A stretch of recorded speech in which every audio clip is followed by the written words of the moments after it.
বরাক নাগরিক সংসদের উদ্যোগে আন্তর্জাতিক মাতৃভাষা দিবস উদযাপন শিলচর প্রেস ক্লাবে। অমর একুশের চেতনা জাগ্রত হোক। বাংলায় কথা বলার অধিকার কেউ কেড়ে নিতে পারে না। অভিমত আলোচনার সভায় মাতৃভাষার অধিকার রক্ষায় শহীদদের জীবন বলিদান সমগ্র বিশ্বে উজ্জ্বল দৃষ্টান্ত স্বরূপ।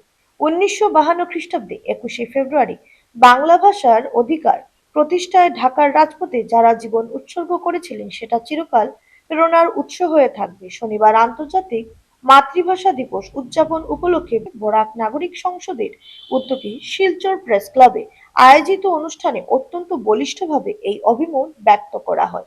এদিন ইউনেস্কো নির্ধারিত আলোচনা বিষয় ছিল বহুভাষিক শিক্ষায় যুব প্রজন্মের দৃষ্টিভঙ্গি।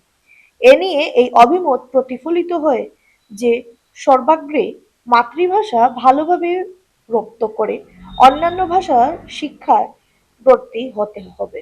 বক্তব্য উপস্থাপন করেন কবি সাংবাদিক অতীন দাস, নাগরিক সংসদের প্রধান সম্পাদক শঙ্কর দে, বাঙালি নবনির্মাণ সেনার কেন্দ্রীয় কমিটির সভাপতি প্রীতম দেব, কবি সাংবাদিক স্মৃতি পালনাথ, কবি শিক্ষিকা কস্তুরী হোম চৌধুরী, কবি সমাজকর্মী শতদল আচার্য, কবি সাংবাদিক মৃদুলা ভট্টাচার্য, সমাজকর্মী কিরণ দাস, সাংবাদিক সমাজকর্মী সমীরণ চৌধুরী, চিত্র সাংবাদিক সুদীপ সিং প্রমুখ। উদাত্ত কণ্ঠে সঙ্গীত পরিবেশন করেন শিল্পী শ্রাবণী সরকার। অনুষ্ঠানে সভাপতিত্ব করেন সঞ্জিত দেবনাথ।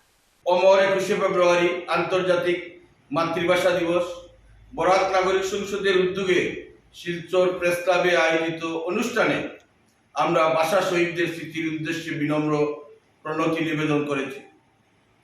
১৯৫২ খ্রিস্টাব্দের ২১শে ফেব্রুয়ারি ঢাকার রাজপথে সালাম বরকত, রফিক জব্বাররা নিজেদের বুকের তাজা রক্ত ঢেলে দিয়ে মাতৃভাষা বাংলার অধিকার যেভাবে প্রতিষ্ঠিত করে গিয়েছেন সেটা চিরদিন চিরভাস্বর হয়ে থাকবে এবং রাষ্ট্রসংঘ ইউনেস্কো এই দিনটিকে যেভাবে আন্তর্জাতিক মাতৃভাষা দিবসের স্বীকৃতি প্রদান করেছে, বিশ্বজুড়ে ২১শে ফেব্রুয়ারি আজ অনন্য মহিমায় উদ্ভাসিত।